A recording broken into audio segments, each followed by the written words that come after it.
je vous présente la méthode pour aller chercher plus de clients que tes compétiteurs en 2025.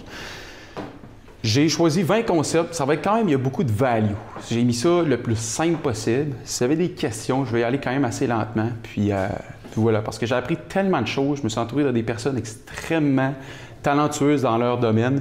Puis principalement, en fait, mes deux mentors en ce moment qui sont Justin Lalonde puis Valentin Henly. Ces deux gars-là, ils ont deux entreprises, ils ont deux agences de marketing, puis ils accompagnent plusieurs entreprises au Québec, au Canada, aux États-Unis, puis même en Europe. Puis voilà, donc ça ressemble à ça. J'ai pris un coaching avec Valentin au tout début quand j'ai commencé mon agence. Puis Justin Lalonde, c'est lorsque, en fait, à ma fête de mes 22 ans l'année passée, puis c'est fou à quel point ce gars-là est bon dans tout ce que je suis mauvais, le côté technique. Fait que voilà, si je switch de page, en gros, ce qui est le fun, c'est que j'ai travaillé avec différentes entreprises dans différents domaines. J'ai travaillé avec GoDubai, qu'eux autres, ils vendent des voyages. J'ai travaillé avec Équipement Industriel, qu'eux, ils vendent la location d'équipements industriels. Chez Soi Québec, qu'eux, ils aident les Européens à acheter au Québec et à habiter au Québec, puis vice-versa, les Européens qui veulent retourner en Europe. Donc, c'est vraiment le fun. Puis, tous ces concepts-là que je leur donne, toutes les stratégies, ils ont tous quelque chose en commun. Puis, bien, ces 20 concepts-là que je leur donne, je les ai mis dans ce PowerPoint-là. Mon contexte pour le podcast, en gros, j'ai fondé la boussole entrepreneuriale, cofondé avec Phil. C'est le fun parce que je vais parler beaucoup de personal brand aujourd'hui parce que je dis tout le temps que en 2025 puis dans les prochaines années, le monde n'achète pas un produit ou un service, il achète une relation. Puis cette relation-là, elle s'achète beaucoup avec le personal brand. Personal brand, c'est quoi? C'est de se présenter. C'est qui CPS? Le monde veut savoir c'est qui l'humain derrière. La relation derrière les réseaux sociaux, c'est vraiment, vraiment important. Fait que moi, c'est pour ça que j'ai fait un podcast puis j'ai mis beaucoup d'énergie. J'ai invité le CEO du Shaker, j'ai invité Pierre Lavoie du Grand Défi Pierre Lavoie, j'ai invité le co-président de Pizza Salvatore, puis plein d'autres entreprises. Voici le premier concept. Dans le fond, le premier, c'est de miser sur l'humain. Fait qu'un peu comme je vous ai dit, comment on fait pour miser beaucoup de l'humain? Puis ces concepts-là que je vous donne sont autant bons pour les publicités que pour le contenu. Fait que ça, c'est les deux sujets que je vais vous parler. Si vous voulez prendre des notes, n'hésitez vraiment pas. Si vous avez besoin de feuilles, j'ai pas pensé, il y a peut-être des feuilles. Moi j'en ai plein. Quand tu veux avoir... Ouais, on est quand même à un bon endroit pour avoir des feuilles. On a des feuilles de paillage. On n'a pas de cadre, on va en faire bientôt. Le petit format vient de rentrer. Hein? C'est bon, ça. Prends une petite gorgée. Fait qu'en gros, un concept, miser sur l'humain. Fait que moi, quand j'ai commencé à faire du contenu, j'ai commencé sur LinkedIn. Sur LinkedIn, je publiais des photos de moi. Puis le monde riait de moi. Pourquoi? Parce que je me prends une photo comme ça, puis je pointais un doigt dans les airs, puis ça mettait une image. J'avais l'air un petit peu fou, c'était très simple, mais au moins, j'ai commencé par ça.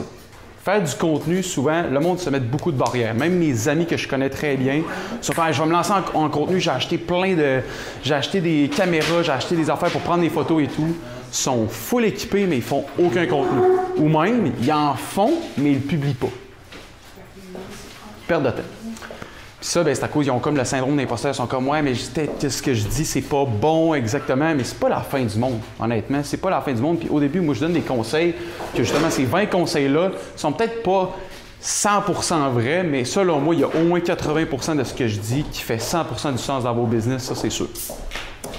Fait que voilà, fait que miser sur l'humain, autant en photo, comme avec la photo de Pierre Lavoie juste ici, ou en vidéo. Vidéo, des fois, c'est un petit peu plus dur au début. Fait que moi, c'est pour ça que je suggère souvent, quand on fait du contenu, de commencer avec la photo, puis après ça, on y va avec la vidéo.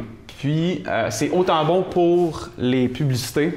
Les publicités qui fonctionnent le plus, c'est les vidéo ads. C'est vraiment de quoi qui est winner. Dans le vidéo, mettons que je suis une entreprise dans le domaine de la construction, un entrepreneur général qui voudrait cibler les personnes à Lévis pour faire des rénovations de salle de bain. Tu fais une vidéo, tu dis, tu as une maison et tu aimerais ça rénover ta salle de bain parce qu'elle fait dur, écoute cette vidéo-là. Par défaut, tu viens de cibler exactement ta clientèle en 2 secondes. Moi, si j'ai une salle de bain qui me fait vraiment du sens, je vais skipper la vidéo, ça ne m'intéressera pas. Ça, on appelle ça un call out. Tu cites ta clientèle. Deuxième point, Donner, donner, donner. Ça vient de Alex Hormozy. Je vais en parler quand même assez souvent. Le monde, des fois, ils me disent « Crime, Simon, c'est-tu ton chum? T'es-tu gay avec? Crime... » Je sais pas. Honnêtement, j'aime vraiment son contenu puis je trouve ça bon, ce qu'il dit.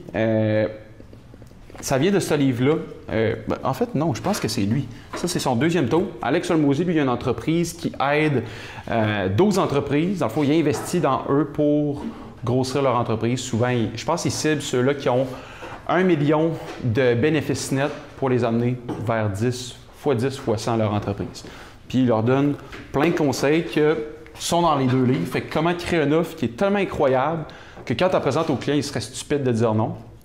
Puis, le deuxième livre, c'est comment aller chercher tellement de clientèle que tu n'as pas le choix de grossir ton entreprise.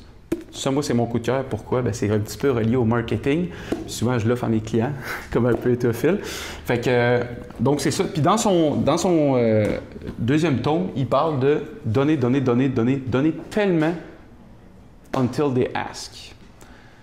Qu'est-ce que je veux dire par là? C'est que dans ton contenu, souvent, une des grosses erreurs qu'on voit dans les entreprises qui font du contenu et qui ne savent pas comment ça marche, ils sont tout le temps en train de demander « Nous recrutons.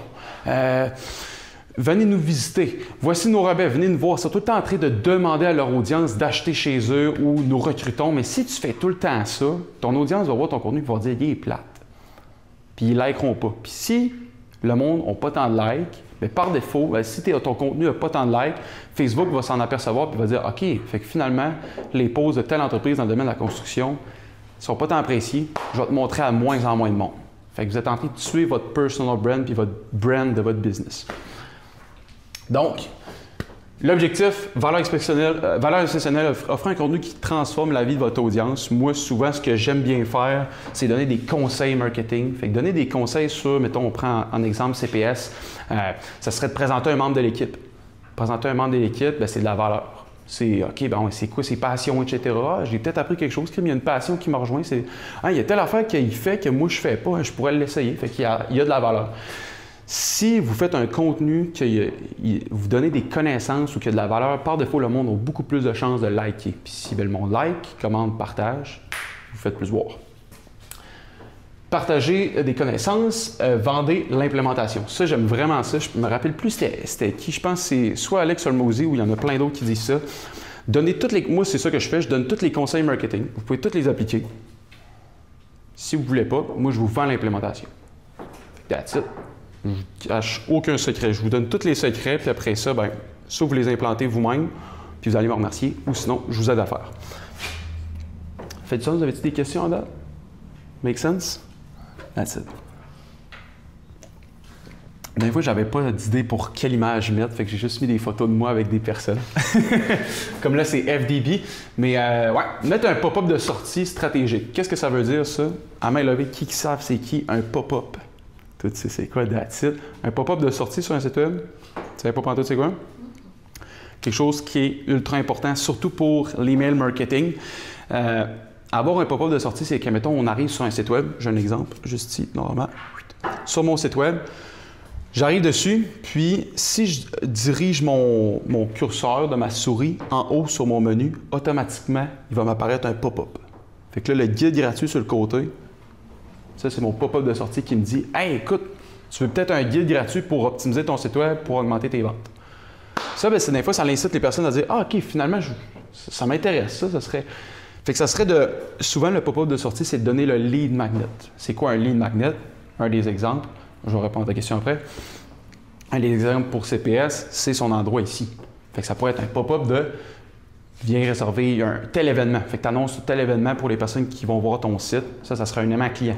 Un aimant client, souvent, c'est quelque chose que tu donnes gratuitement qui requiert à ton client du temps au lieu de l'argent. Question, Tommy? Oui. Nous, on est en train de faire la création du site web. Ouais. Puis, je me demandais, parce que j'ai vu aussi, là, des fois, il y a des pop-up, mais quand tu rentres sur le site web, est-ce que c'est plus avantageux de le faire quand la personne rentre ou quand la personne sort? Comment tu t'es senti quand il est arrivé dessus? Genre quand t'as pas voulu quitter? Un peu agressé, mettons. Ouais, c'est ça. Souvent, c'est ça qui arrive. Tu n'as pas le temps de regarder les produits, puis ça te pop tout de suite dans la face.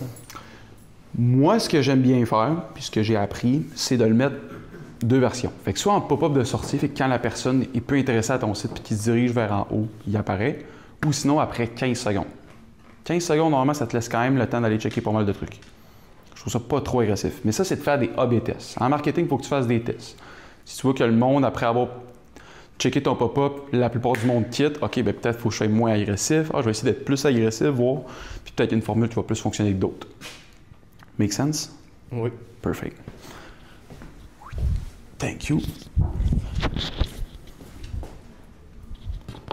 Souvent, des pop-ups de sortie, ça s'intègre vraiment bien avec Shopify, WordPress, Webflow. C'est trois plateformes qui sont vraiment faciles d'utilisation. Puis, souvent en marketing, vous avez des questions ou quoi que ce soit, demandez à ChatGPT. ChatGPT, moi, c'est ma deuxième blonde. Souvent que je dis, chaque fois que je ne sais pas comment faire, j'y pose la question, puis paf, il m'explique étape par étape. Je dis, peux-tu m'expliquer ça encore plus simple, je comprends rien. Il va te le faire. Donc, capter l'attention avec un pop-up. Après ça, offrez un avantage. Ça peut être un rabais, ça peut être justement un de vos aimants clients, mais bref, quelque chose que eux, en échange, ils vous donnent peut-être leur adresse courriel, puis ils ont une petite valeur. Ça peut être un PDF gratuit ou quoi que ce soit. Ça c'était l'exemple. On est rendu au quatrième point. Créer un lead magnet incroyable. Fait que ça, c'est relié à ce que j'ai dit. Votre lead magnet, c'est quelque chose qui est autant important que votre offre. Je vous donne un exemple. Moi, c'est quoi mon lead magnet incroyable? Mettons que Phil, il me dit, écoute, j'ai un de mes clients qui aimerait ça avoir de la publicité en ligne, mais écoute, je sais pas, ça coûterait combien? Je dis, écoute, il en fait-tu déjà de la pub? Oui, il en fait déjà de la pub. Moi, ce que je propose gratuitement, je paye mon staff pour faire l'analyse au complet de ses campagnes pub. J'analyse même son site web, j'analyse ses médias sociaux, puis je fais une rencontre avec, puis je donne tout ça en cadeau. Puis je dis, honnêtement, mettons que son nom c'est Jean-François, je dis, honnêtement, Jean-François, si tu appliques tous les conseils que j'ai te donner, tu te fais au moins 10 à 20 % de plus de chiffre d'affaires. Moi, je vends l'implémentation, mais je donne tous les conseils. Fait que moi, ça, c'est ma stratégie. Puis ça, ben, qu'est-ce que ça fait avoir un bon aimant client? C'est que le monde, il donne beaucoup de leur temps avant leur argent au début. Fait que là, ils vont vous écouter, ils vont vous dire, OK, cool, mais finalement, il est quand même, il connaît ses affaires, c'est le fun. Écoute, je serais curieux d'avoir ton offre. Puis là, ben, vu qu'il y a eu de la valeur, il ne s'est pas senti vendu dans la rencontre au début. C'est ça, moi, mon objectif, c'est que ma rencontre de vente, c'est que je donne tellement de valeur que la personne se dit, tabarouette. Chaque fois que je rencontre Simon, j'apprends des affaires. Make sense? Perfect. Donc, créez un document, promettez des... ça aussi, c'est ça que votre aimant client, il faut vous assurer qu'il y ait de la valeur rapidement. Comme un peu de la Alex Hormozy, il dit c'est de la drogue légale. Tu sais, quand tu prends de la drogue, tu as le goût d'en reprendre, mais là, c'est de la drogue légale. OK, en tout cas, voilà. C'est un exemple, je ne sais pas si c'est clair. Mais voilà. Fait que, identifier aussi un problème urgent. Si c'est quelque chose que, genre, la première étape de votre offre, ça peut être ça aussi. Donc, des fois, c'est quelque chose d'assez urgent. Sinon, moi, un des exemples aussi que je fais, c'est une analyse de la vitesse du site web. Parfois, des fois, le site web est tellement lent à loader sur mon ordi que je le mets dans ça s'appelle un outil, ça s'appelle Google PageSpeed. Vous pouvez faire l'essai avec vos sites web. Puis cet outil-là te permet de te donner une échelle de 1 à 100 à quel point ton site web est rapide. Puis ça, il y a plein de solutions après ça à régler parce que si ton score est en dessous de 60 % sur mobile, ça, c'est de quoi à checker. Hein, parce que vous allez ouvrir votre site web sur votre ordinateur, il va aller super vite. Mais ouvrez-le sur votre téléphone. Pas la même affaire. Votre ordi est beaucoup plus puissant. Fait que ça, ils vont vous donner deux scores. Ils vont vous donner un score pour l'ordinateur, puis ils vont vous donner un score pour le mobile. Essayez de viser un temps de chargement de votre site web en dessous de 3 secondes. Si vous êtes en dessous de 3 secondes sur téléphone, déjà bon. Si c'est moins, c'est encore mieux. Si c'est plus, vous allez perdre au moins 50 % des personnes qui vont aller sur votre site. Parce que le monde, ils vont dire « Ah, mon téléphone, il bug » ou « Ah, probablement que le site web est trop désuet. » Puis ça, Google, il prend la note, il dit « Ah ouais, Tim, le monde, il s'en va de ce site web-là. Ah, ben je vais le mettre plus bas. » Fait que votre SEO, votre référencement naturel va être moins bon.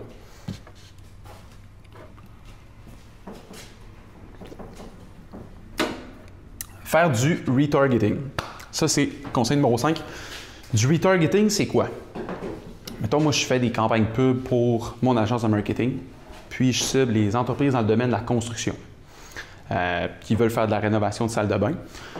Puis, j'ai une personne qui est intéressée, un entrepreneur général à Lévis, qui clique sur mon site web, sur ma pub, il arrive sur mon site web, puis finalement, il se fait appeler par sa blonde parce que là, c'est l'heure d'aller souper, il faut qu'il aille au resto, il est en retard. Il s'en va. Mais Crime, il était intéressé à avoir mes services de marketing. Mais là, ce qu'il a fait, lui, c'est que quand il est arrivé sur mon site, il a accepté les cookies. Tu sais, les cookies, là, ça vous dit quelque chose, ça? Et quand il accepte les cookies, automatiquement, il peut se faire recibler sur Facebook. Fait que des fois, le monde, tu sais, ça arrive, des fois, hey, Crime, on dirait que mon téléphone, il m'écoute. Ça vous arrive, ça, hein? Mais il ne vous écoute pas nécessairement. C'est plus qu'il vous acceptez les cookies et vous vous faites recibler à d'autres places parce qu'ils savent que vous avez eu de l'intérêt, mais vous n'avez pas nécessairement atteint l'objectif du site d'appeler, d'envoyer une soumission ou d'acheter à partir du site. Donc, faire du retargeting, c'est quoi de incroyable parce que c'est des personnes qui sont déjà allées sur votre site mais qui n'ont pas converti. C'est quelque chose à mettre en place. Souvent, ça peut être des types de vidéos qui fonctionnent vraiment bien. Oui, je vais prendre ta question. Ça va être de montrer une étude de cas. Fait que voici c'est quoi les résultats d'un de mes clients. Fait que, mettons, on reprend en exemple CPS. Tu es allé voir mon site, mais tu n'as pas nécessairement eu le temps de tout voir. Voici, je te présente un de mes projets que j'ai fait avec tel client. Puis là, tu montres exactement c'est quoi qu'il y a eu comme projet, c'est quoi les affiches publicitaires. Fait que là, ça va y mettre l'eau à la bouche. Ça, c'est le code winner. Ou sinon, tu y mets un avis client. Fait qu'un client que, mettons, Nathalie viendrait voir telle entreprise de construction qui a fait des grosses affiches publicitaires. Hey, Jean-François, je suis curieux de savoir comment ça s'est passé le service avec CPS. Hey, écoute, honnêtement, ils m'ont conseillé de plein d'affaires et tout, puis j'ai vraiment eu un bon service. Puis en plus, c'était toute sa coche. Ça m'a permis d'aller chercher plus de clients. Ça, vous utilisez ça en retargeting, là? Incroyable. Yeah. Tu as parlé des cookies, je me demandais. Ouais. Moi, je les accepte tout le temps par réflexe. Sais-tu le pourcentage de monde qui refuse, qui les accepte? Comment tu peux calculer ça? Ouais. Ça, c'est tough. En moyenne, c'est 30 %. Qui refuse? Oui, en moyenne, c'est 30 %. Mais encore là, ça dépend des sites. Ça, c'est la grosse moyenne. Il y a moyen de faire un genre de pop-up de cookies qui force la personne à accepter plus parce que des fois, genre, c'est le genre de problème qui arrive. C'est que des fois, on est comme Crime la campagne, fait 2 mois. Pas encore de bons résultats, c'est bien bizarre, mais des fois, on a des bons résultats. C'est juste que la plupart du monde refuse les cookies. Moi, je pense que j'ai l'impression que le monde ne savent pas c'est quoi les cookies aussi. Oui, c'est ça. Il y a beaucoup de monde qui ne savent pas c'est quoi, mais en gros, c'est pour avoir des données. Fait que le monde accepte. C'est surtout relié à la loi 25. Fait que souvent, on a parlé de la loi 25. C'est que tu approuves que l'entreprise peut avoir des données. Fait que là, nous autres, on peut savoir combien il y a de personnes qui est allé sur mon site à chaque mois. Il est allé sur quelle page, à quelle heure, il vient de où. On ne sait pas votre adresse exactement, mais on sait quelle province.